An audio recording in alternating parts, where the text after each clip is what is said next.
Deus, nosso Pai, que tendes poder e bondade, dai força àquele que procura a verdade. Ponde no coração do homem a compaixão e a caridade. Deus, dai ao viajor a estrela guia, ao aflito a consolação, ao doente o repouso.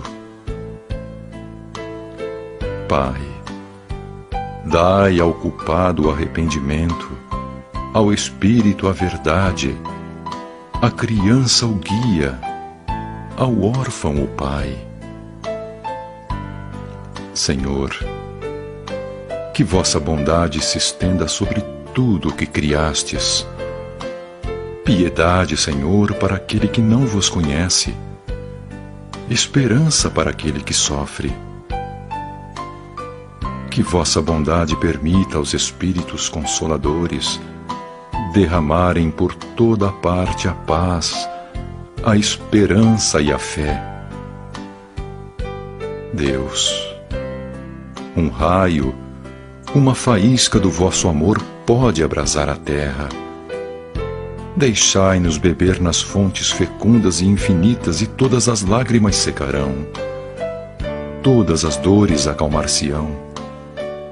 Um só coração, um só pensamento subirá até vós, como um grito de reconhecimento e amor. Como Moisés sobre a montanha, nós vos esperamos com os braços abertos. Ó poder, ó bondade, ó beleza, ó perfeição, e queremos de algum modo alcançar a vossa misericórdia. Deus, dai-nos a força de ajudar o progresso a fim de subirmos até vós. Dai-nos a caridade pura, dai-nos a fé e a razão. Dai-nos a simplicidade que fará das nossas almas o espelho onde se refletirá a vossa imagem.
Uma boa noite a todos, muita luz, muita paz. Que todos nós possamos ser envolvidos em harmonia neste momento tão especial, onde mais uma vez nos é concedido essa ponte de amor junto ao mundo espiritual amoroso, carinhoso, que sempre está nos envolvendo para nos dar ânimo e seguirmos em frente com muita esperança. Meu nome é Ana Maria e eu sou uma trabalhadora do Lar Espírita Caminho do Cristo. E na noite de hoje, nós vamos receber um querido amigo de Niterói, lá no Rio de Janeiro, o senhor Rafael Siqueira. Seja muito bem-vindo, Rafael.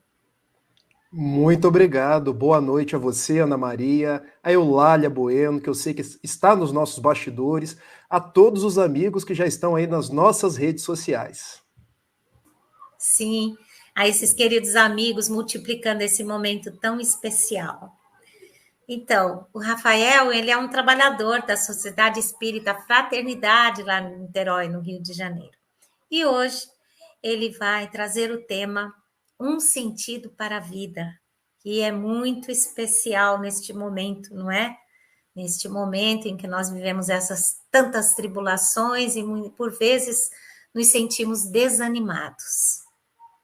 Mas aí, a cada semana, Deus, em sua infinita misericórdia, nos oferece esses momentos. Por isso é que, a cada semana, repetimos a mesma coisa.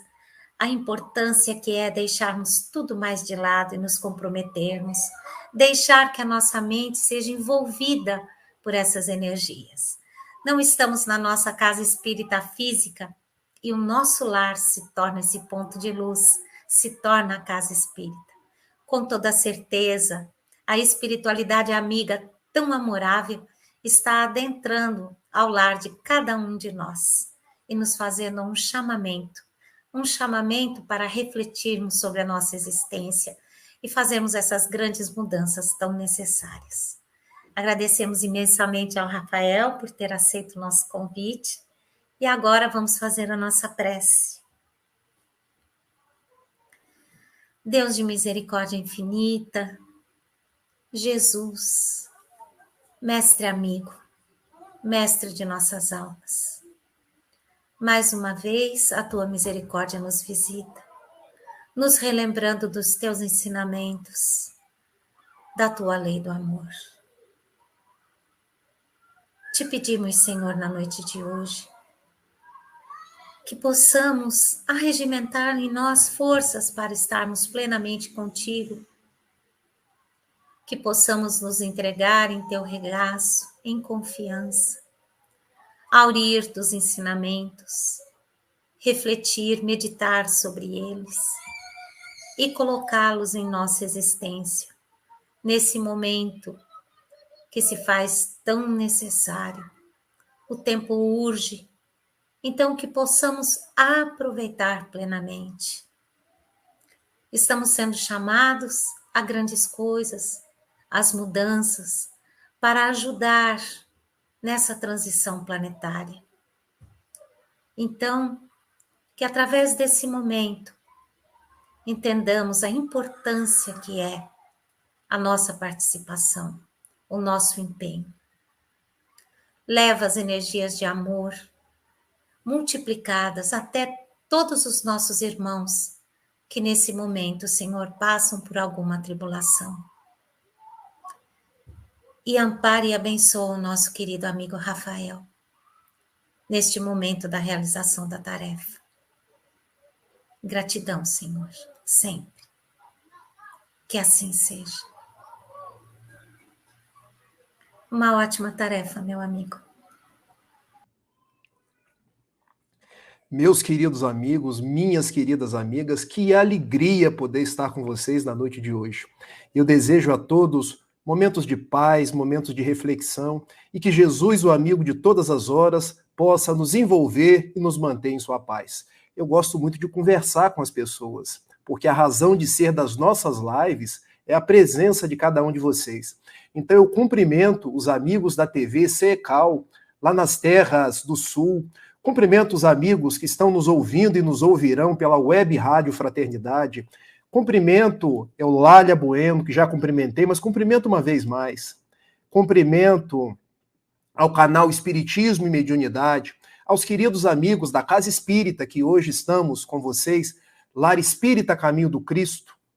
Quero cumprimentar a Tânia G, a Sueli Maria, a Shirley de Siqueira, uma amiga querida, que compartilhamos aí das redes sociais, a Terezinha M. Sante Cardoso, a Eliette Coelho, a Magali Souza, a Roberto Soares da Silva. Muito boa noite, meu amigo Marcos de Carvalho, Hélio Pereira, Soraya Siqueira Teixeira.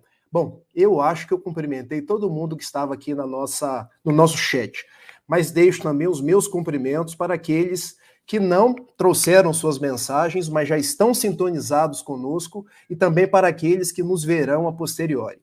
porque nós sabemos que essas lives, elas são colocadas nas redes sociais e ganham os espaços. Então recebam todos o meu abraço fraterno, na impossibilidade de abraçá-los presencialmente, como gostaria de fazer. Eu, Rafael Siqueira, sou trabalhador aqui da cidade de Niterói, no estado do Rio de Janeiro, da Sociedade Espírita Fraternidade, casa fundada pelo médium e tribuno José Raul Teixeira. E faço questão de dizer, porque Raul Teixeira para mim não é apenas um amigo, mas é uma referência, um verdadeiro pai espiritual. E posso dizer igualmente que se estou aqui hoje conversando com vocês, porque palestrante é Eulália, tá, gente? Eu sou apenas um estudioso do Evangelho. Mas se estou aqui hoje saudável, dando o meu melhor sorriso, foi porque o Espiritismo me acolheu e Raul Teixeira foi o amigo de todas as horas. Então, muito obrigado, Raul, muito obrigado, Espiritismo, e, sobretudo, quando já aí nos avizinhamos do Natal de Jesus, mais um ano em que nos aproximamos aí do seu natalício, muito obrigado, mestre querido. Essa tem sido a minha obra de cabeceira, o Livro dos Espíritos.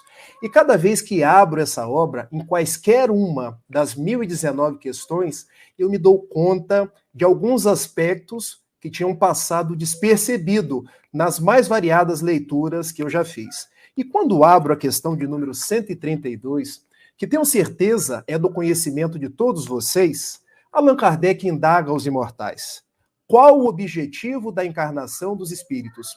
E vem a resposta: Deus lhes impõe a encarnação com o fim de fazê-los chegar à perfeição. Para uns é expiação, para outros missão. Mas para alcançarem essa perfeição, têm que sofrer todas as vicissitudes da existência corpórea. Nisso é que consiste a expiação. Eu acho que até aqui todo mundo sabe, todo mundo já leu, é motivo das nossas reflexões e discussões nos grupos de estudo das casas espíritas. Nós estamos no mundo para progredir. Poucos têm missões. A grande parte de nós trazemos dores, que são périplos redentores para a nossa sublimação, para a ressignificação dos nossos passos. Não é essa primeira parte o mote da nossa conversa da noite, mas é uma frase que fica aqui no meio da questão e que às vezes é esquecida por nós, porque olha o que nos dizem os bons espíritos. A encarnação tem ainda outra finalidade, a de pôr o espírito em condições de cumprir sua parte na obra da criação. E quando eu leio essa frase, tenho ocasião de refletir sobre ela, eu penso, todos nós, o mais rico, o mais pobre, aquele que está numa comunidade, aquele que está num grande apartamento, todos nós somos filhos de Deus e temos uma parte a cumprir na obra da criação. Cabe a cada um de nós descobrir que parte é essa. Por que estamos no mundo? Qual é o sentido da nossa vida? Qual é o propósito dos nossos passos? Eu sou formado em Direito, venho exercendo aí com alegria a minha profissão, mas por refletir nessas questões da psicologia e por amar Joana de Ângeles, eu comecei uma faculdade de psicologia, já estou indo aí para o 5º período e tenho descoberto nas minhas leituras da ciência psicológica e igualmente da ciência filosófica, que tenho procurado fazer uma ponte com a proposta espírita, que ninguém suporta uma vida sem sentido. Todos nós estamos no mundo para florescer e enriquecer os nossos passos com propósitos. Quando a gente consegue descobrir o que dá cor, o que dá sentido à nossa vida, nós angariamos mais paz, mais saúde. Nós conseguimos estar no mundo sem nos perturbar com todas essas dificuldades que vêm até nós. E para que nós possamos mergulhar em tudo isso que nós estamos propondo inicialmente, eu quero contar-lhes uma história, já narrada inúmeras vezes por Divaldo Pereira Franco, uma história real, de um grande psicólogo norte-americano chamado Milton Erickson, logoterapeuta. A logoterapia é uma parte da psicologia que estuda o comportamento humano tendente a um sentido, e que eu narro ao sabor da minha emoção. Porque o Dr. Milton Erickson foi chamado para atender um grave caso de depressão de uma senhora que não saía de dentro de sua casa. Imaginem como estamos hoje no mundo. Quantos depressivos? Quantas pessoas padecendo as mais severas enfermidades do trato físico, do trato mental, e igualmente vítimas das mais variadas obsessões. E o doutor Milton Erickson foi até a casa daquela senhora, trancada. Vários objetos espalhados, cartas por sobre a mesa, e a senhora depressiva estava naquele cômodo da casa que o depressivo mais gosta, o seu quarto. Atirada por sobre a cama, sem vontade de fazer nada. E ele adentrou no seu quarto, tudo isso com o consentimento da família. E ela, o senhor pode dar meia volta e sair, porque aqui já vieram muitos e ninguém me curou. Eu quero morrer. A minha vida não tem sentido. Muitos já vieram, conversaram comigo, me deram remédios, me propuseram as mais variadas terapêuticas, mas o meu destino é a morte. Eu estou fadado a isso. E o Dr. Milton Erickson, com aquela bonomia que lhe era peculiar, sentou-lhe ao pé da cama e lhe disse: eu posso te ajudar, mas é preciso que você igualmente se ajude. Vamos levantar dessa cama? Vamos conversar comigo? E por que eu haveria de fazer isso? Porque vai te fazer bem. Mas nós sabemos que esses casos de moderado a grave de depressão, é preciso começar a terapia medicamentosa, porque as nossas células cerebrais, os neurônios, entre um neurônio e outro existe um espaço chamado sinapse, onde há os neurotransmissores que estão desajustados nos processos da enfermidade mental. Esses neurotransmissores, a noradrenalina, a serotonina, entre outros. Então, fez-se necessário a terapia medicamentosa. E na constância daquela terapia medicamentosa, a mulher foi se ajustando. E começou o Dr. Milton Erickson a conseguir conversar com ela. Ele lhe fazia visitas periódicas, semanais, e começou a auscultar os seus dramas. E no início das conversas ela narrava: doutor, eu me entreguei porque eu descobri que o mundo é feio, que as pessoas são interesseiras, que eu não valho nada, que não há mais por que viver. E por que a senhora chegou a essa conclusão? Porque todas essas ideias estão dentro de você. Ah, doutor, eu até tenho algumas posses, mas eu percebo que as pessoas só se aproximam de mim em razão do meu dinheiro. Não é verdade.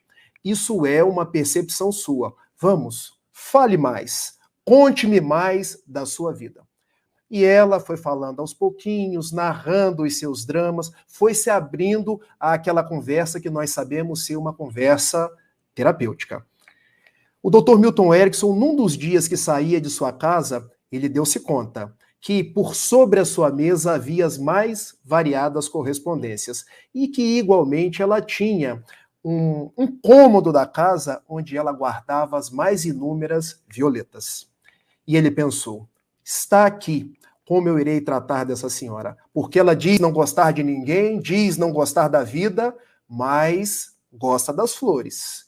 E na sessão seguinte, depois que ela desfiou o rosário das suas reclamações, ele disse: bom, tudo isso eu já sei, mas eu acho que de algo você gosta, de violetas.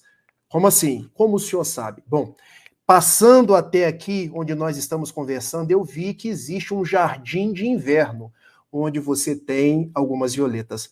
O senhor mesmo é uma intrusão, porque vai entrando na minha casa. Eu sou médico e quero o seu bem. Você gosta ou não gosta de violetas, doutor?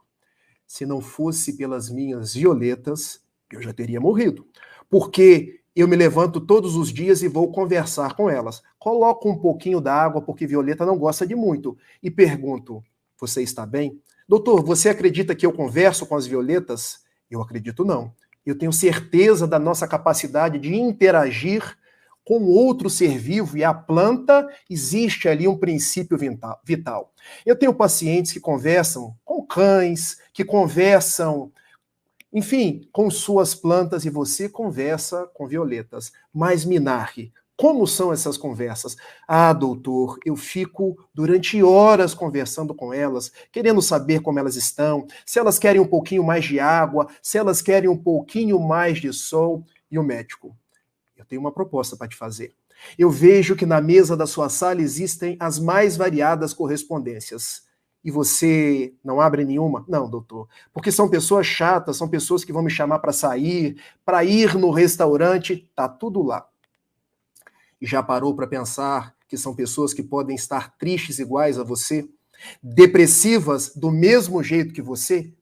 Abra as cartas. Se você não quiser aceitar os convites, não aceite. Mas doe uma de suas violetas para essa pessoa. Porque se a violeta é a sua razão de viver, pelo menos é o que você me diz, pode ser a razão de vida para essa pessoa.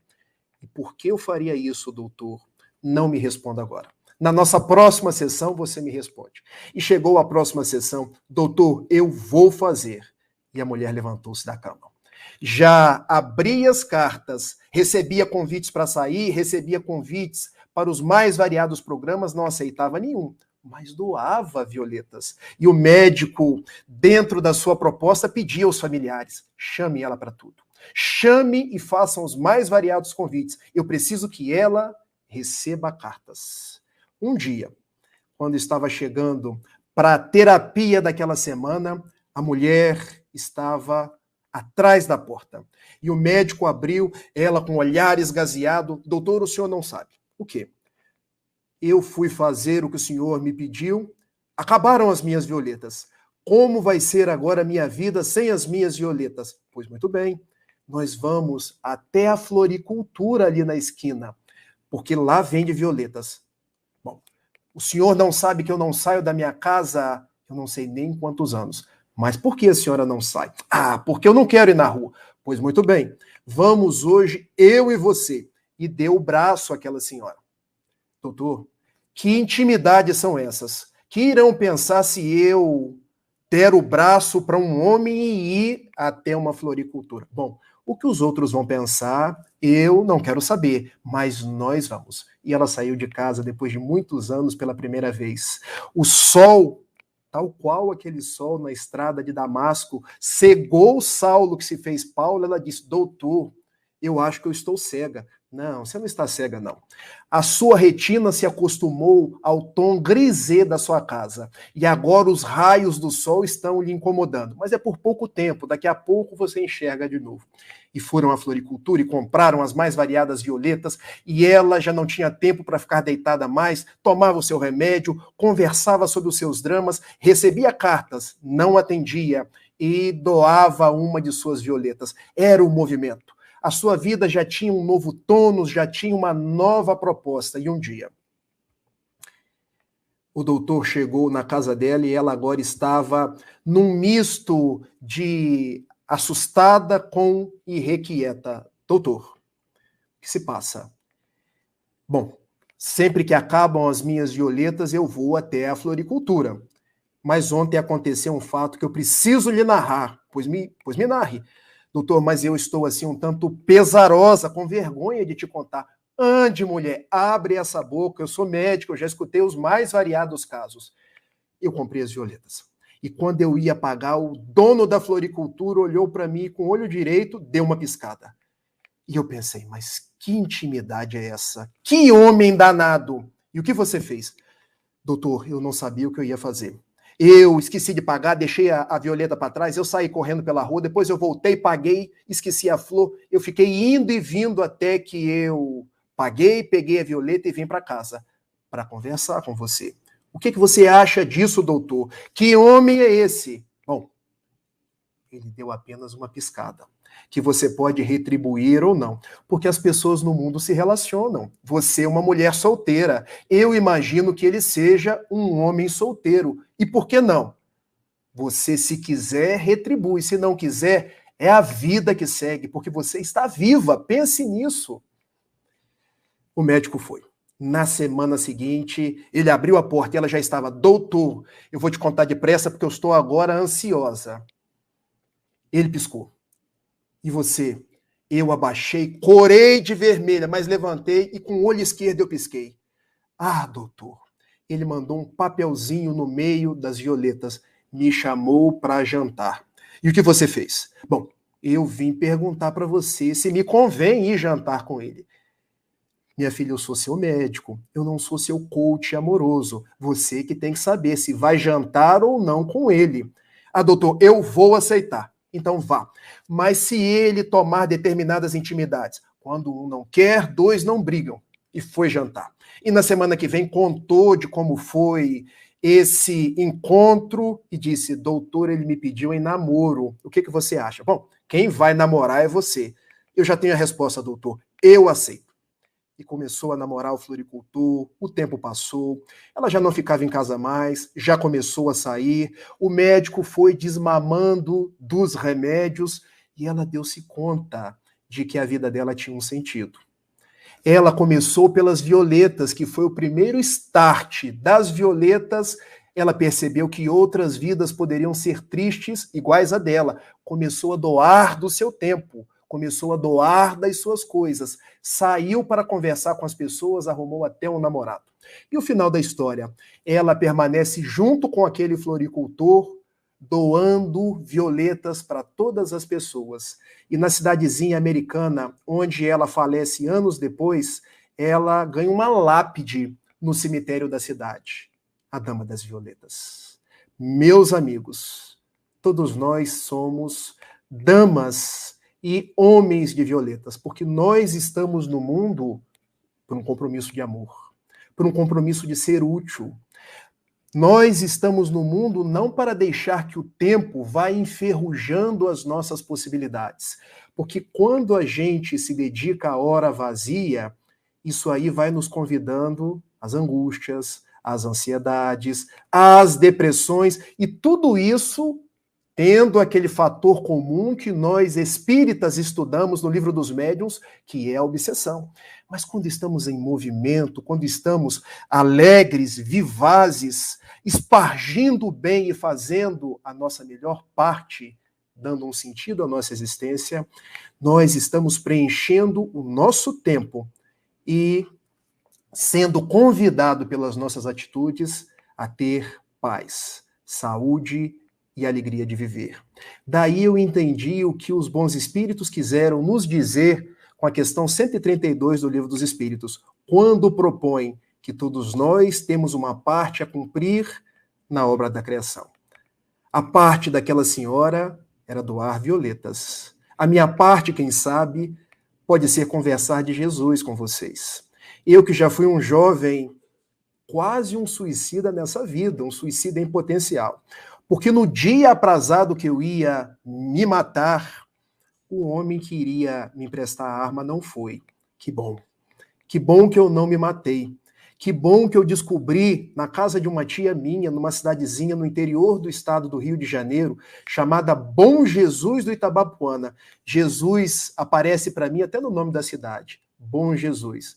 Um livro sem capa, esse daqui. E vocês podem perguntar assim, mas o que tem a ver o livro estar sem capa? É porque eu era católico. Eu quase me tornei um sacerdote da Igreja Católica.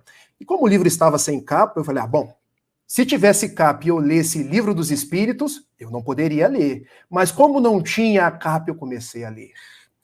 E fui vendo que essa doutrina dava um sentido à minha vida. E fui vendo que essa doutrina trazia Jesus de volta. Não aquele Jesus da cruz, todo cheio de sangue, aquela coroa de espinhos na cabeça, e eu me dava conta de que eu fazia aquelas procissões, carregando o corpo de Jesus, como aquilo me fazia mal. E agora era o Jesus amigo de todas as horas. O Jesus de João, capítulo 15, versículo 15, já não vos chamo servos, porque um servo não sabe o que faz o seu senhor, mas vos chamo amigos. Me tornei espírita e pude ganhar mais vitalidade na doutrina espírita quando me mudei para Niterói, porque me tornei espírita, fui saindo da depressão, saindo dos dias do suicídio, tomei remédio também, tá, gente? Porque a gente sabe que o melhor tratamento é aquele que conjuga as possibilidades da medicina do mundo com os recursos da medicina espiritual. Arranjei a grande parceira dos meus dias, que é a minha esposa Gabriele. Está aqui no quarto, tomando conta da minha filhota, Clara. E o nome dela, Clara, em homenagem a Clara de Assis, que eu tanto amo. Comecei a trabalhar no Banco do Brasil, ainda na cidade de Itapiruna, e fui transferido para a cidade de Niterói.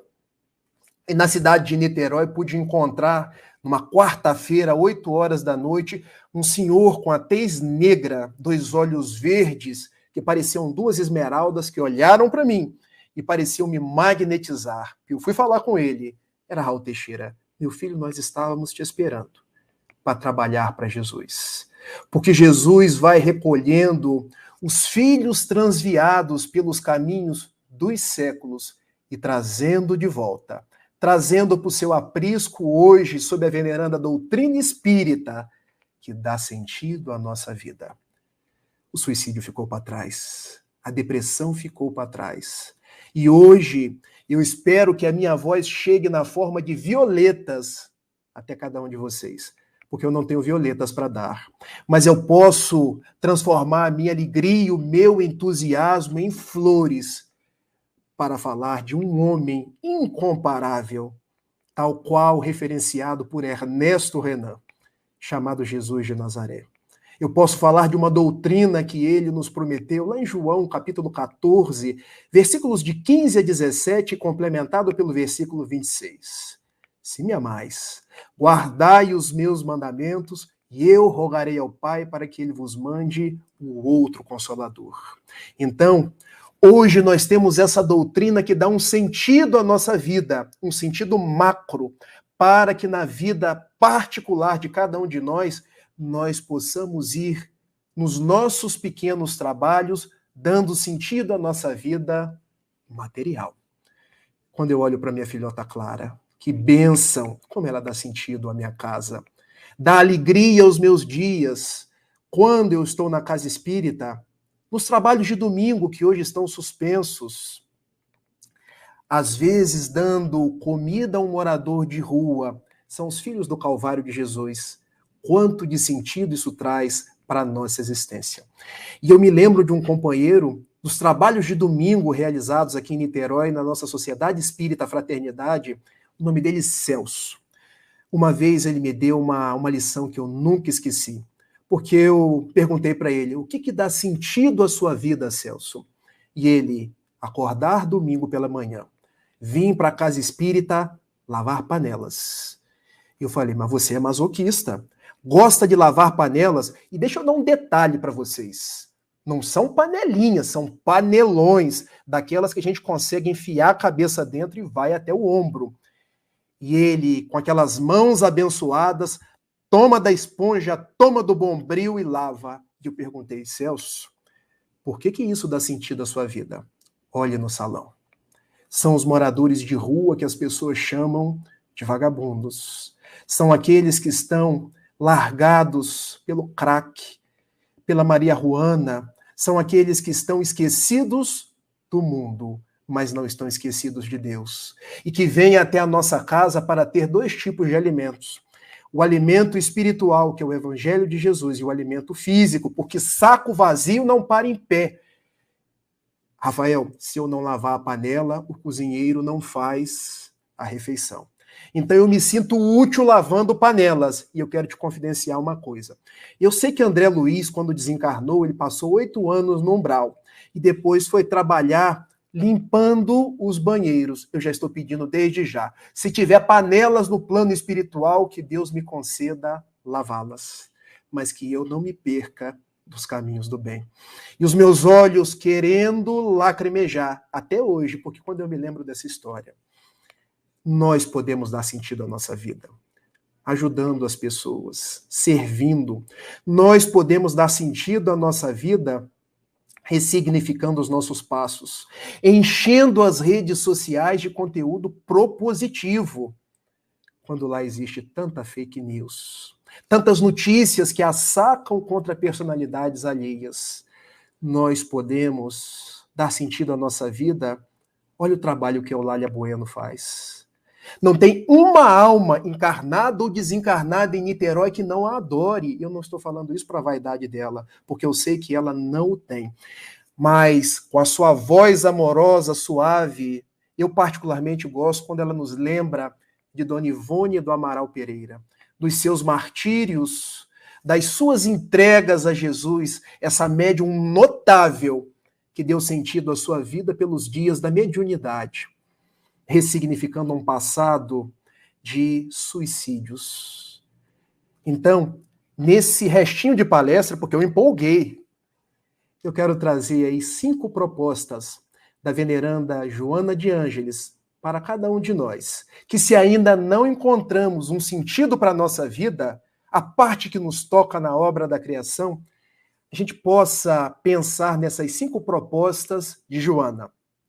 A primeira proposta é: a vida é bela. Eu só consigo dar sentido à minha existência se eu parar de reclamar. E eu conto muito isso em palestras porque esse desenho, para mim, ele é muito característico, porque é da minha época. Quando uma coisa é da nossa época, ele fica marcado na nossa cabeça. É o desenho do Zé Colmeia e do Catatal. Porque nesse desenho havia um leão chamado Lip e uma hiena chamada Hard. E hard, do inglês, quer dizer duro, difícil, pesado. E Lip era o leão. Que dia bonito. Como as pessoas são boas.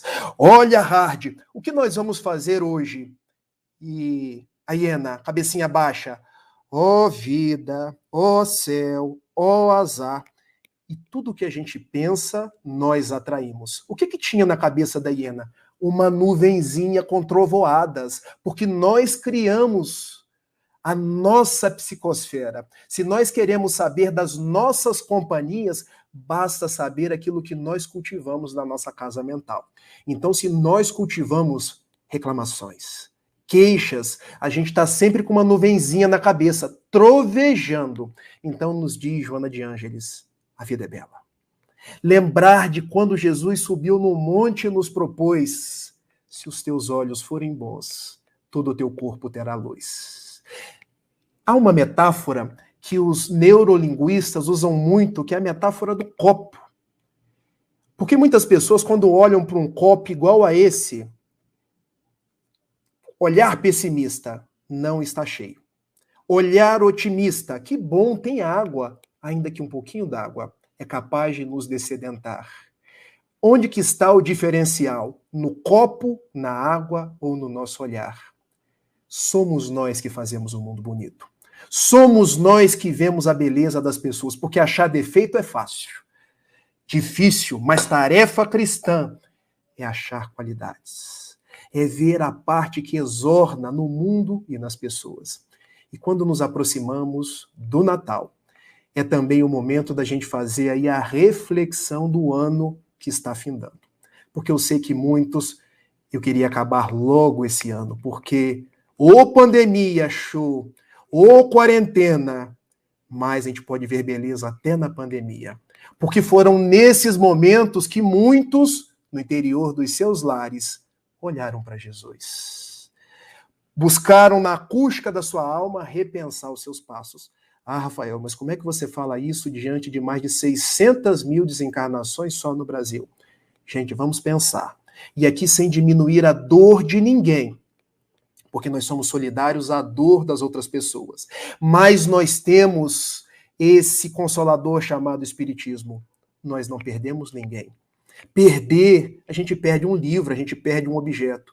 As pessoas retornam ao lar espiritual, para o qual também nós retornaremos. A nossa existência, essa imagem é de um grande mestre paulista, que ele falou essa semana, eu não me esqueço mais, Otacílio Rangel, aí de São Carlos.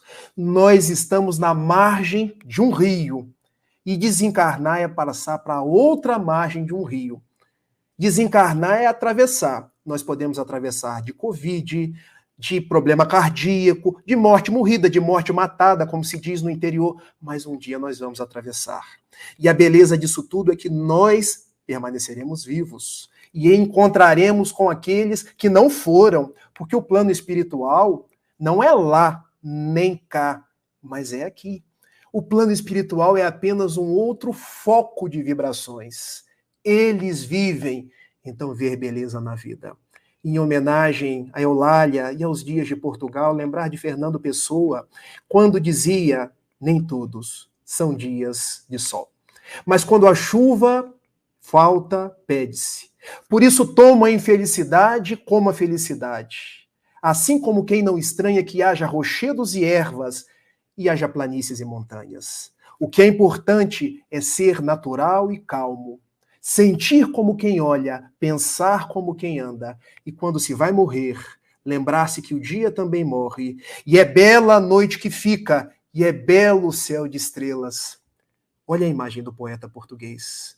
Ver beleza em tudo. Ver beleza no fim de um dia, porque é a noite que vem e a lua vem beijar a terra. A vida é bela, primeira proposta. Segunda proposta, eu nasci para amar.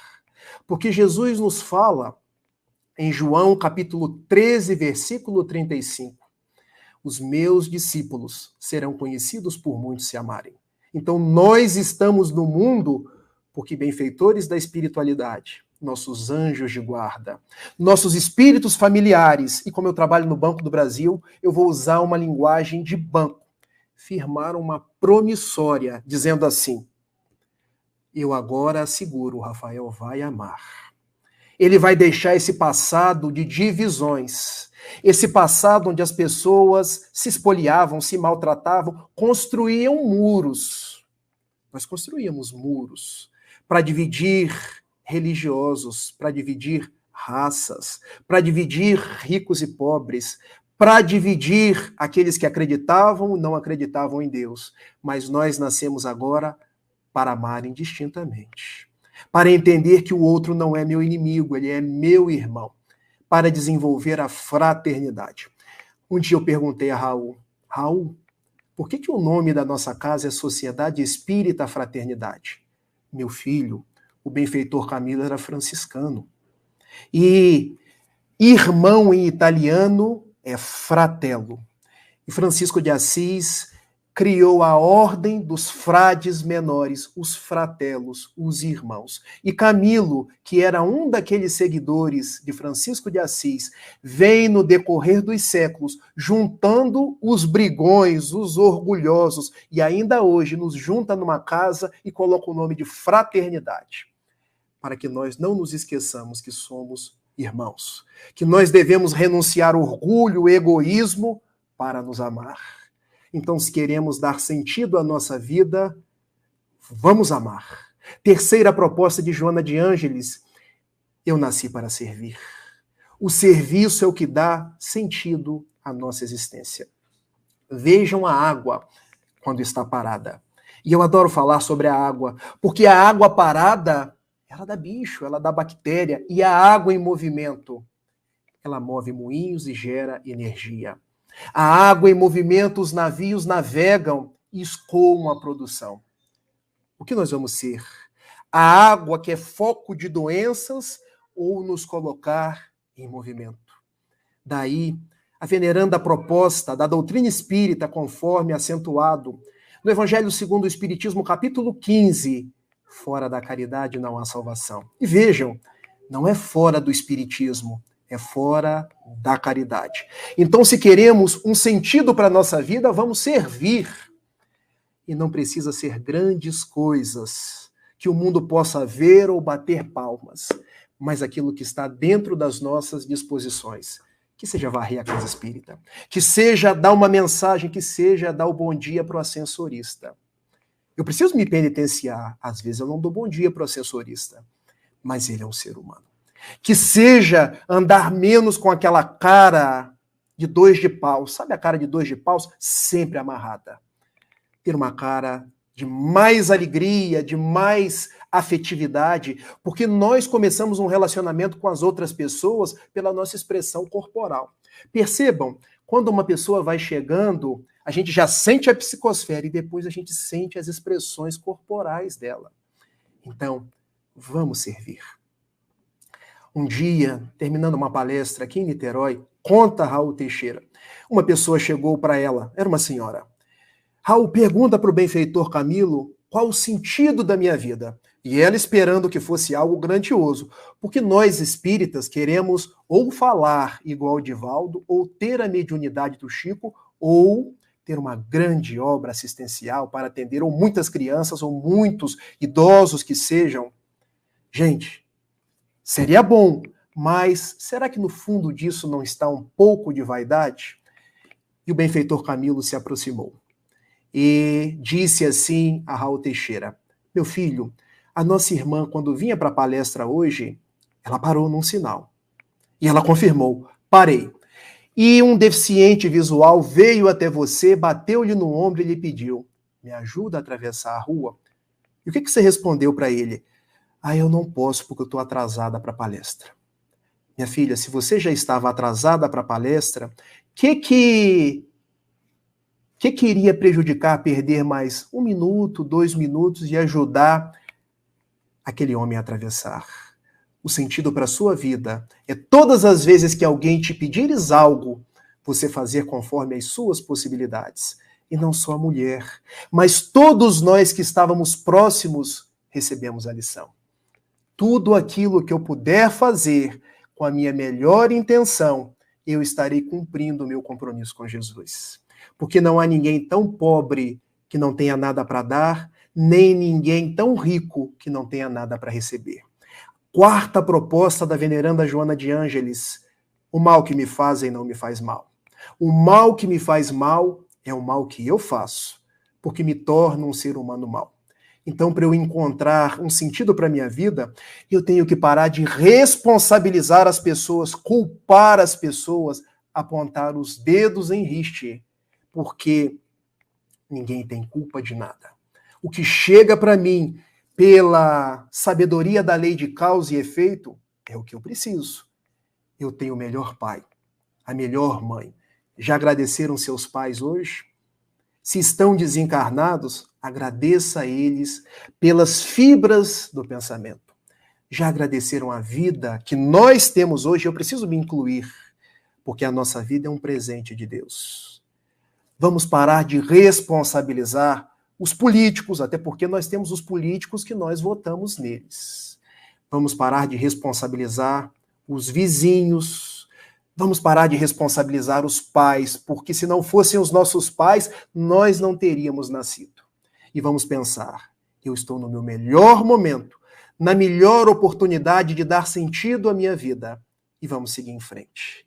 Porque a quinta proposta de Joana de Ângeles, e essa é a que eu mais gosto, há um sol brilhando dentro de mim. Que sol é esse, gente? Aquele sol que nos disse que o reino de Deus não se faz com aparências exteriores.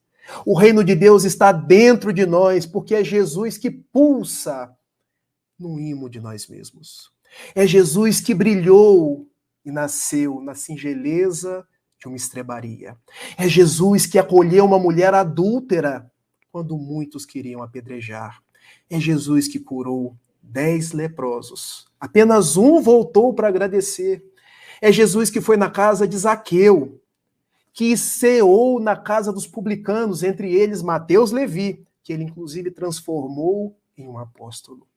É Jesus, que foi levado ao madeiro infamante e abriu seus braços na simbologia de Emmanuel para dar um abraço na humanidade. E aqueles 2 postes, na horizontal o abraço, na vertical o caminho que nos leva a Deus. Então Jesus está dentro de nós. E me permitam agora lembrar, porque eu me lembro de coisas positivas de quando eu era católico. Uma oração que mamãe sempre fazia comigo, que era a oração Pegadas na Areia. E ela me contava de alguém que caminhava na praia tendo Jesus do lado. E nos momentos mais difíceis da sua vida, ele olhava para o chão e já não via mais os passos de Jesus e perguntava: onde está Jesus, que eu não te vejo? E Jesus: meu filho, nos momentos das suas dores, nas maiores agruras da sua vida, os passos que vês no chão são os meus, porque eu estou te carregando no colo. Ele então, como nos diz o benfeitor Camilo, é uma sublime estrela que vem guiando os barcos da nossa existência. Não nos percamos dele jamais. Não permitamos que os nossos passos sejam trôpegos, mais uma vez, no caminho da existência. Eu tenho o costume de ir nas conferências espíritas do Paraná. E Dr. Bezerra de Menezes costuma comparecer na mediunidade augusta de Divaldo Pereira Franco e falar, e eu costumo me lembrar daquelas mensagens, vai repercutindo na minha alma durante todo o ano. E Bezerra uma vez disse: meus filhos, Não permita que as glórias do mundo enferrujem o ouro das vossas possibilidades. Não permitam, meus filhos, que os comportamentos de antanho vos façam vergar novamente, mas mirem em Jesus, que é a sublime estrela, e sigam no seu encalço. Porque se nós estamos falando de um sentido para a vida, esse sentido é Jesus. Conforme narrado em João capítulo 14, versículo 6. Eu sou o caminho, a verdade, a vida. Ninguém vai ao Pai senão através de mim. Eu sou o que dou o sentido à vida. Então, por ocasião de mais um Natal, que nós possamos sim reunirmos-nos com os nossos familiares, abraçar à distância, porque eu não sei como vai estar lá na noite do dia 24. Se necessário, vamos abraçar virtualmente, mas que seja o abraço do reencontro, o abraço do perdão, o abraço de nós entregarmos a nossa família ao Evangelho de Jesus para caminhar conforme os seus passos. O abraço de quem pensa no girassol. Já viram a particularidade de um girassol? Ele está sempre girando à procura do sol. Que nós possamos, então, sempre girar à procura de Jesus. E, por mais que tenhamos os presentes, é bom receber presentes. É bom ser lembrado, mas principalmente lembrar das pessoas. É bom comer aquelas comidas gostosas do Natal. E quando eu lembro da Eulália, eu lembro de Portugal, eu lembro do bacalhau, eu lembro daqueles doces que já vem o gosto na boca. Mas não vamos esquecer do aniversariante e da sua proposta para a vida de cada um de nós. Porque Natal é Jesus. Jesus é vida. Vida é amor. E quanto mais amamos, mais nos libertamos desse carreiro de sofrimentos e angariamos a paz que tanto anelamos. Eu quero abraçar cada um de vocês, agradecer por esse convite para conversar, porque não faço palestras, e terminar com uma canção que eu não vou cantar, tá, gente? Porque senão Eulália não me chama nunca mais. Porque vocês vão ver que eu sou bastante desafinado. Já sou para falar, que dirá para cantar. Mas vou declamar do cancioneiro paulista João Cabete. Quando na sua inspiração ele pensava no final dos tempos. Tempos de transição planetária. Tempos de regeneração. E ele, abrindo a sua boca, no auge da sua inspiração, ele disse: vem, Jesus, divino amigo, vem trazer a sua paz. Só tu és o nosso abrigo, que venturas mil nos traz. Vem, ó meigo nazareno, este mundo consolar. Vem com teu olhar sereno, toda a terra iluminar. Afasta do mundo a guerra, este chacal devorador, que destrói tudo na terra, espalhando luto e dor. Há gemidos de aflição, já não há mais primaveras. Criancinhas pedem pão, homens lutam como feras. Vem, Senhor, vem reflorir os caminhos. Vem, Senhor, vem perfumar corações, exterminar a dor e fazer calar os canhões. Vem, Senhor, com teu amor tão profundo, iluminar consciências e fazer feliz o mundo. Nós te agradecemos por tudo. Te agradecemos pela nossa vida. Te agradecemos porque nos reunistes pela bênção das redes sociais. Pessoas dos mais variados rincões do Brasil e, quiçá, do mundo, para louvar-te e pedir-te, fazer de cada um de nós instrumentos da tua paz. Não vos peço que nos tire do mundo, mas que nos dê a sua paz. Muito obrigado por tudo e que assim seja. Um beijo, meus amigos.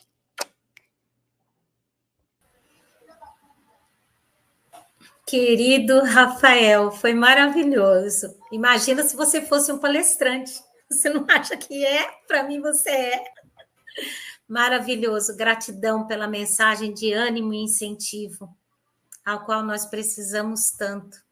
Por vezes a gente esquece, né? E nós nascemos, como dizia Jesus, para sermos deuses também, né? Esse potencial. Gratidão, viu? Muita gratidão.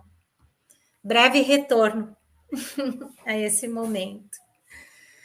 E aos queridos amigos, muita gratidão por terem compartilhado esse momento conosco.